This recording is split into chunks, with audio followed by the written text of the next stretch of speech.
लांजातील dumping ग्राउंडच्या नावावर माजी आमदार राजन साळवींनी 55 लाख घेतले असा आरोप माजी खासदार विनायक राऊत यांनी केलाय।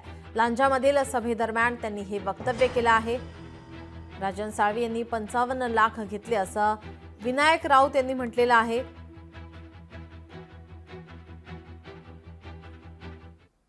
माझं चॅलेंज आहे इथल्या या माजी आमदाराला, गद्दार आमदाराला, तुम्ही कोत्रेवाडीच्या त्या डम्पिंग ग्राउंडच्या नावावर, माझे आमदार समजलं ना नाव, पूर्ण नाव गाव सांगायची गरज आहे का? अरे भर लोकसभेच्या निवडणुकीच्या वेळेला त्या कोत्रेवाडीच्या डम्पिंग ग्राउंडच्या नावावर 50 लाख रुपये लाच तुम्ही घेतली की नाही ती कबूल करा आणि पीएने जास्त आग्रह धरला। 55 लाखाचे तुकडे चाटणारा हा माजी आमदार विनायक राऊतांच्या नावाने दगड फोडतोय।